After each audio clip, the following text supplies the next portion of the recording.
agrémenter, puisque nous sommes appelés, nous devrons faire cela, c'est puisque vous voyez que là où il y a une fête, il faudrait que la musique soit là pour agrémenter.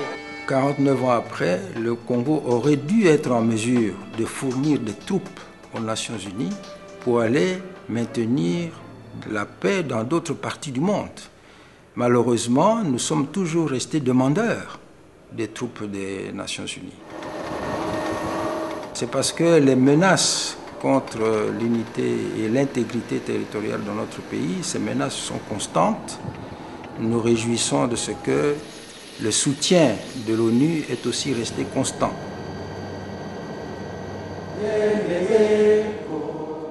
Nous peuplerons ton sol et nous assurerons ta grandeur. 30 juin au doux soleil.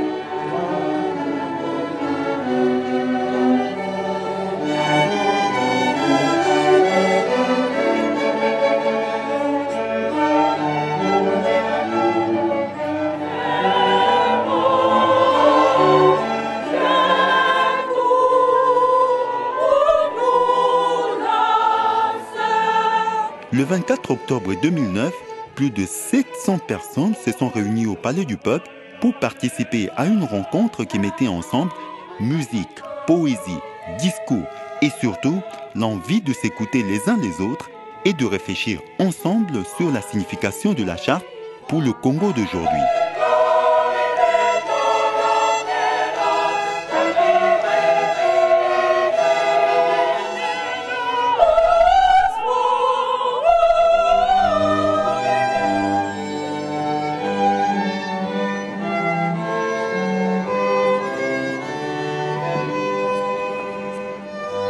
Dans les droits fondamentaux de l'homme, dans la dignité et la valeur de la personne humaine, dans l'égalité des droits des hommes et des femmes, dans l'égalité des droits des nations, grandes et petites.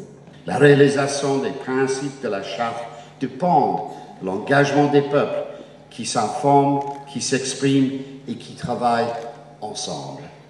Devenir membre de l'organisation est un acte qui sert à la fois d'affirmation de la souveraineté et de l'égalité de tout pays, et de promesses solennelles de chercher à mettre en œuvre les principes de la charte que le jeune John ici présent vient de s'exprimer si bien.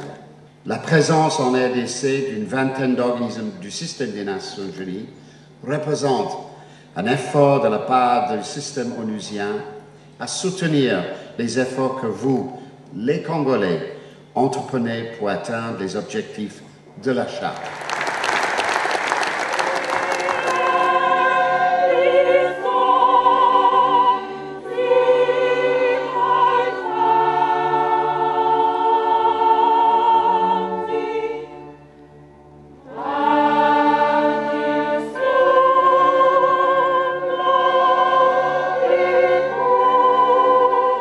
Ces 64 années d'existence ont consacré la légitimité des Nations Unies qui sont au cœur de ce multilatéralisme dont la République démocratique du Congo a fait une priorité de son action internationale.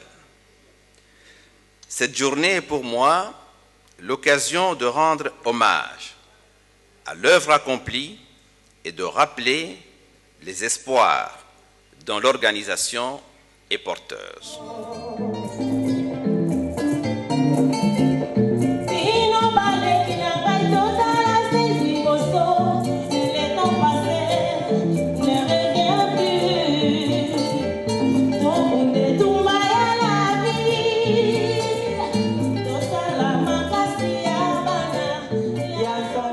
Je voudrais aussi rendre hommage à M. Dag Hammarskjöld, mort pour l'unité. Dag Hammarskjöld était secrétaire général des Nations Unies. Il a fait une tournée au Katanga pour essayer de résoudre le problème de la sécession katangaise par les voies pacifiques, et c'est alors qu'il a trouvé la mort.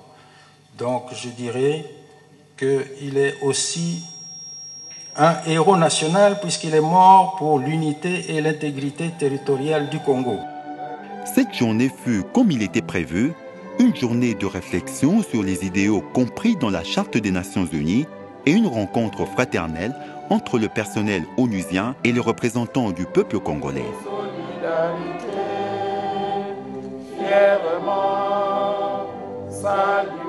Sur le fond, il s'agissait de mieux travailler ensemble pour consolider la paix dans le pays. Une paix qui doit être, comme le veut la Charte, à la base du progrès social et de l'instauration des meilleures conditions de vie pour tous les Congolais dans une liberté plus grande.